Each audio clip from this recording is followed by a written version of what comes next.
अस्सलाम वालेकुम। हज़ार चाहने वालों में से एक निभाने वाला बेहतर है। दूसरों के अल्फाज, लहजे और रवैये का शिकवा तो हम सब करते रहते हैं, लेकिन अपने अल्फाज, लहजे और रवैये का हमें एहसास ही नहीं होता।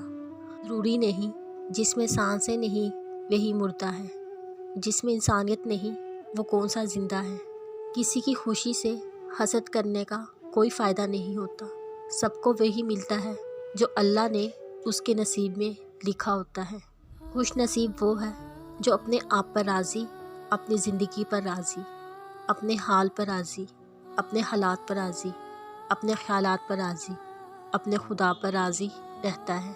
हर वक्त अपने हाल पे शुक्र अदा किया करें, क्योंकि बहुत सी ऐसी ज़िंदगियां हैं जो आप जैसी ज़िंदगी पाने के लिए तरस रहे हैं। रुतबा तो खामोशियों का होता है, अल्फाज तो बदल जाते हैं लोग देखकर।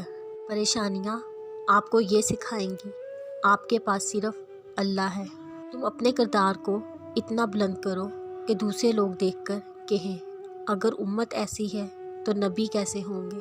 तेरे इख्तियार में क्या नहीं, मुझे इस तरह से नवाज दे। मेरी यूँ दुआएं कबूल कर, मेरे लब पे कोई दुआ ना हो, आमीन। कोई इबादत की चाहत में रोया, कोई इबादत की राह में रोया, कोई यार की बेवफाई पे रोया, कोई यार को मना के रोया। अजीब है ये नमाज, मोहब्बत का सिलसिला।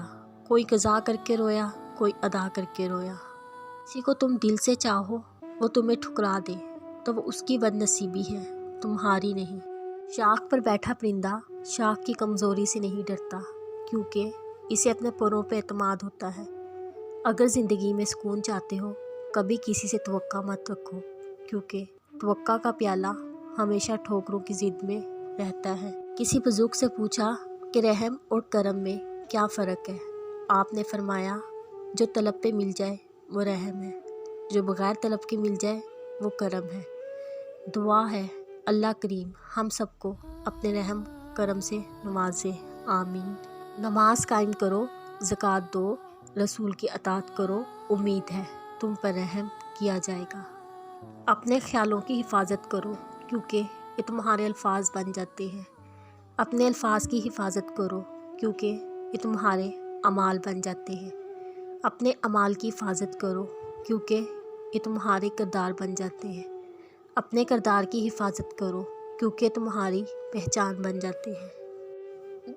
हज़ूर नबी करीम सल्लल्लाहु अलैहि वसल्लम ने इरशाद फरमाया, जिस शख्स ने अपनी ज़िंदगी में मुझ पर दुरूद पाक ज़्यादा पढ़ा, इसकी मौत के वक्त अल्लाह ताला सारी मखलूक़ात को फरमाएगा, इस बंदे के लिए इस्तग़फ़ार करो, यानी बख्शिश की दुआ करो। नमाज की तो वो शान है जो रोक देती है तवाफ़े काबा को, तो तेरे कारोबार की क्या औकात है जिसके लिए तू छोड़ देता है नमाज को। सोच अगर अच्छी हो, खुदा तकदीर भी बदल देता है।